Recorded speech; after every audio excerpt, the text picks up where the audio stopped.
Welcome back to the Professor's Du Bois channel. I am Professor Victoria and this is Professor Corey, and today we're going to be talking about finding the best Lewis structures using formal charge. So we've learned about simple Lewis structures and now we're adding a little bit more to the story.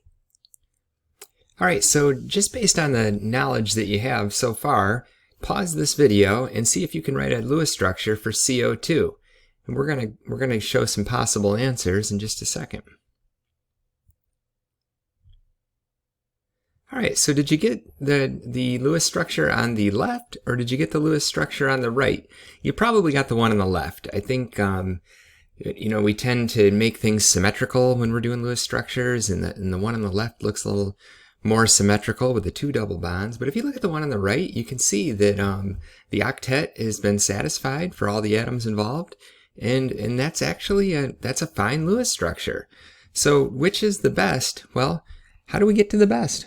Best, we're going to have to use something called formal charge. And formal charge is a way to kind of do like an accounting of the electrons. So these are covalently bonded species. So the electrons are actually shared, but we're going to assign electrons to each atom and then compare them to the valence electrons that they kind of brought to the table with them and see if they are especially high in electron density compared to what they normally have, or deficient. So we want the formal charge to be as close to zero as possible.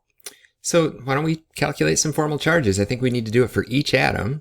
And the formula here is we're going to take the valence electrons for that given atom minus the number of lone pair electrons, counting each electron minus the number of bonds. So we're going to count the bonds. So if I look at the oxygen, I'm going to start from on the left and work toward the right. This oxygen has 6 valence electrons. It's in group 6A. So I'm going to say 6, I'll write it down here, 6 minus, how many lone pair electrons? There are 4. And how many bonds? There are 2 bonds. 6 minus 4 minus 2, and that equals 0. So this oxygen has a formal charge of 0, and sometimes we write it with little parentheses around it like that. The carbon, group 4, has 4 valence electrons, 4 bonds. Also, formal charge is 0. This is looking good. And the other oxygen should be the same. So one thing worth noting is the sum of the formal charges is the charge on the molecule. So if it's an ion, it's going to equal the charge on the ion. This doesn't have a charge. It's neutral, and so that's to be as expected. Now let's look at the one on the right. So we've got the oxygen. We've got 6 valence electrons. I'll do a little math down here. 6 minus, I've got 2 electrons that are not bonded, and then minus 3. So this is a positive 1 for this oxygen right here. Positive 1. So this one's already not going to be as good as the other, but we'll continue on. We've got the carbon, 4 valence electrons. I got 4 bonds, so that's still 0. And then this oxygen is going to be 6 minus 6 electrons minus 1, or a minus 1. All right, so let's learn a little bit more about formal charge. So the electrons are distributed in such a way that the charge on all the atoms are as close to 0 as possible, like that CO2 that was on the left, the one that was more symmetrical. And we call this the electroneutrality principle. And this is that the electrons that we assign it in the molecule are similar or as close to the number of valence electrons that they started with. The more electronegative atom will carry a negative charge. And electronegativity is you can kind of think of it as the desire for the electrons within the bond. So within a covalent bond, which atom has a stronger pull on those electrons? So the nucleus of that atom is able to pull the electrons closer. And again, we talked about the sum of all the formal charges in the molecule will be equal to the charge. So you mentioned electronegativity, and the electronegativity is kind of a scale showing how much an element would like an extra electron. And this scale goes from 0 or close to 0 to 4, with 4 being the one that wants the electron the most. You can see that's fluorine. You might have noticed that the noble gases are not included on this chart. They have electronegativity values that are very close to 0 because they have the full valence electrons. So that's They don't want to gain any other electrons. Yeah. Exactly. And you They can don't want to do anything. You can see there's a bit of a trend. We talked about trends in the periodic table, and I think it's safe to say that our trend kind of goes in this direction. But remember, that's just a trend, and there are some exceptions. You can see them, especially hydrogen. So, hydrogen is typically over there in the group 1A, and that has an electronegativity value of 2.1. So we're going to update our steps to draw the Lewis structures. We went down to 5 before. We're including some exceptions here where the octet rule doesn't have to be satisfied. So we have a few that can be electron deficient, hydrogen, beryllium, and boron. And then if you have a central atom that's in period 3 or below, it can expand its octet, which means it can have more than 8. And then also we've added that we want to, once we have the structure that we think is correct, we're going to check our formal charges and make sure that we can be as close to 0 as possible. And we'll make adjustments as we need to. So here's an example. So we're going to draw the best Lewis structure for SO3 2-. So step 1 is count valence electrons. And I've got a sulfur. Sulfur 6. Which equals 6, and I've got an oxygen. Also equals 6, and we have 3 of them. I have 3 oxygens, so that's a total of 18. And I have 2 electrons. It's an ion. It's a negative ion. I got to add those 2 electrons. So when I sum those up, I've got 26 valence electrons to work with. So now we're going to arrange them in space. We're going to put the sulfur in the middle and put the oxygens around the outside. And put single bonds in between and subtract from our total of our electrons, the 6 electrons that are with the sigma bonds, right? Those single bonds, we have 20 left.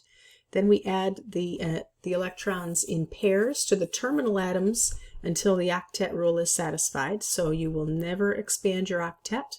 On your terminal atoms, only the central atom can expand. So once we reach 8, we have to stop.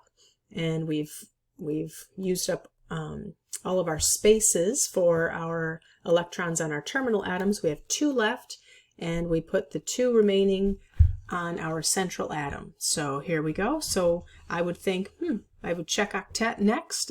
All of these have full octet. Sulfur has 2 lone pairs and then 6 in bonds, and the oxygens are satisfied as well. So it looks like we're done, but we have to check the formal charges and then see if we need to adjust. So all of our oxygens are the same. They are 6 valence electrons minus 6 lone pair electrons minus 1 bond, and that is a -1. So all 3 of these will have -1. The sulfur starts with 6 valence electrons as well, minus 2 lone pair electrons, minus 3 bonds, gives us a +1.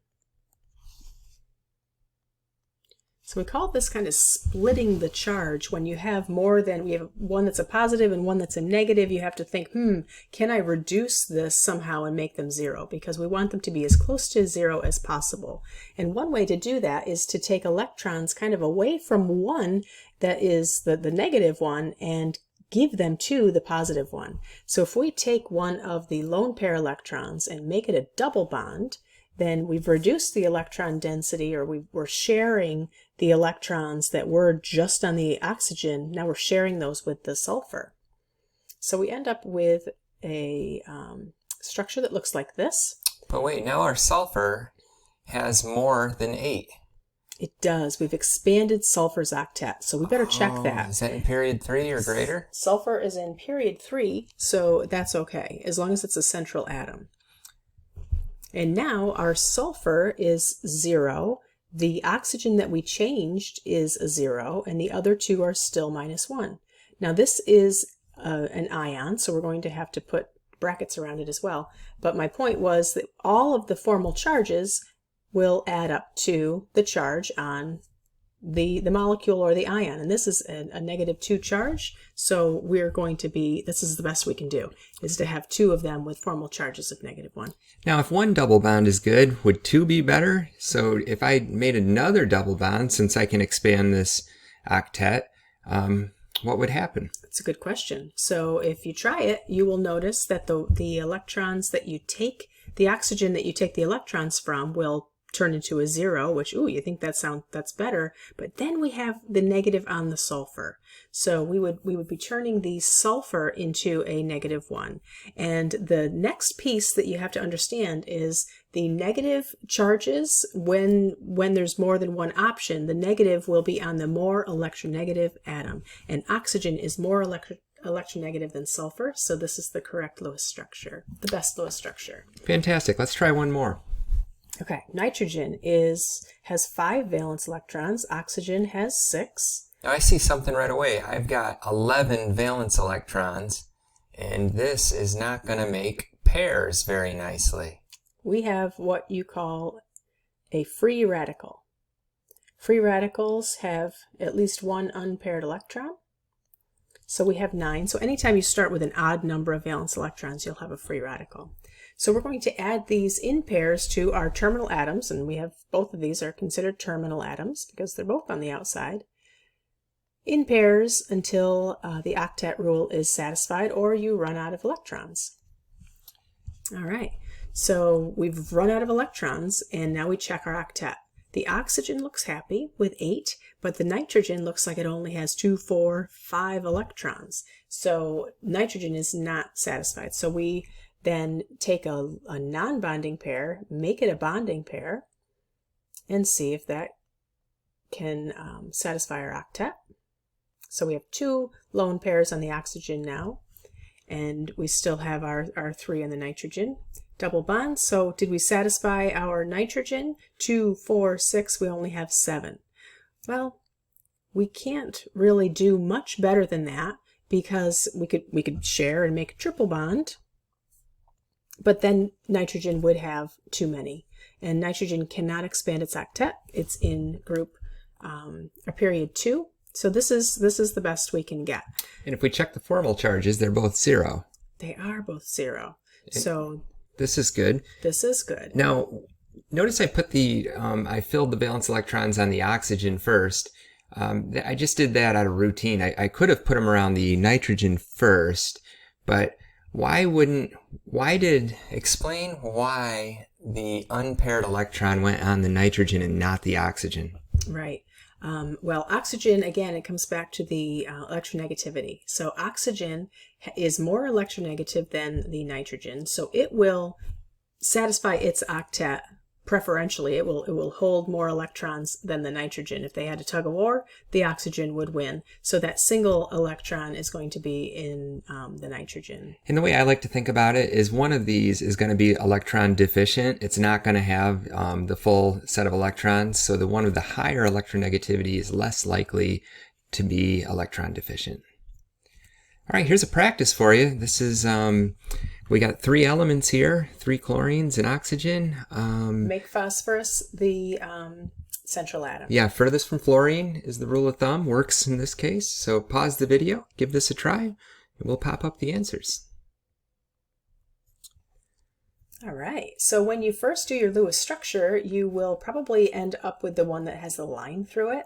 And if you do your formal charges, everything's satisfied. The octets are satisfied. But if you do the formal charges, you'll find that oxygen is a -1 and the phosphorus has a +1. And you can always make a double bond between something that has a -1 on one side and positive on the other. You have to make sure that you don't expand an octet that can't be expanded or something like that. But phosphorus can expand its octet. It's in period 3, so you can make a double bond and reduce your formal charges for both of those to 0. The chlorines are also 0.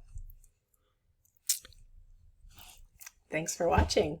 I hope this cleared up a little bit more of the Lewis dot structure mystery, and join us again.